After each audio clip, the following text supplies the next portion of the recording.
Hello and welcome back everyone. In today's video we are going to learn about intelligence.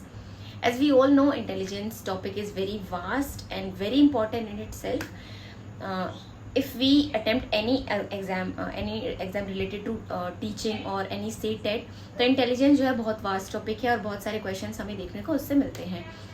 तो basically आज की video में हम जानेंगे कौन कौन सी थ्योरी हमें समझने की पढ़ने की ज़रूरत है बिफोर अटेम्प्टिंग एनी एग्जाम. तो सबसे पहले हम जानते हैं इंटेलिजेंस होता क्या है. whenever person hear a word intelligence, तो उनके माइंड में एक चीज़ आती है that if a person is scoring 100 out of 100 we will label that person intelligent, but that is completely wrong.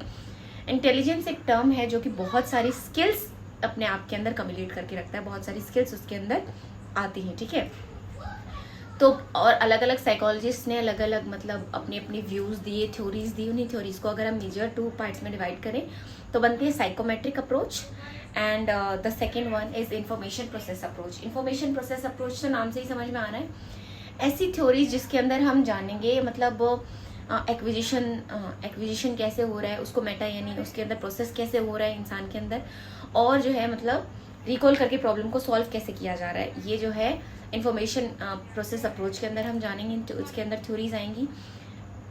First one के बारे में बात करते हैं, साइकोमेट्रिक अप्रोच. उसके अंदर पहली जो थ्योरी है वो मेरे माइंड में आ रही है, that is one factor theory. सबसे सिंपल है और इसको प्रपोज करने वाले जो साइकोलॉजिस्ट हैं दैट इज बिने ने कहा कि एक ही जनरल मतलब इंटेलिजेंस होती है लोगों के अंदर, एक कंप्लीट सेट है, बहुत सारी स्किल्स का एक कंप्लीट सेट है जिसकी मदद से हम जो है किसी भी प्रॉब्लम को सॉल्व करते हैं और सभी के अंदर ये जनरल फैक्टर अवेलेबल होता है. उनका मानना ये था.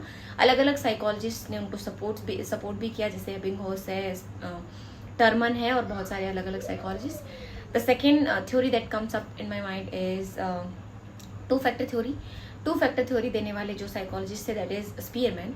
उनका मानना था कि हर एक इंसान के अंदर 2 फैक्टर्स होते हैं इंटेलिजेंस के, मतलब 2 फैक्टर्स होते हैं. First one is ji factor, second one is S factor. Ji stands for general, S stands for specific.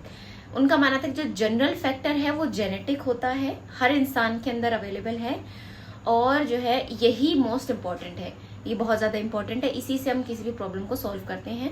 And the second one that is S is specific. एक जैसे नाम से ही पता चल रहा है, किसी भी इंसान को करियर सेट करने के लिए या जो मतलब अपने किस स्किल के लिए फेमस है, like when we talk about Sachin Tendulkar, तो नाम सुनते ही हमें बेशक से उसको खाना अच्छा बनाना आता हो या कुछ भी हो, लेकिन जो हमारे माइंड में सबसे पहले आता है दैट इज क्रिकेट, क्योंकि उसके अंदर स्पेसिफिक जो मतलब इंटेलिजेंस थी that is related to cricket.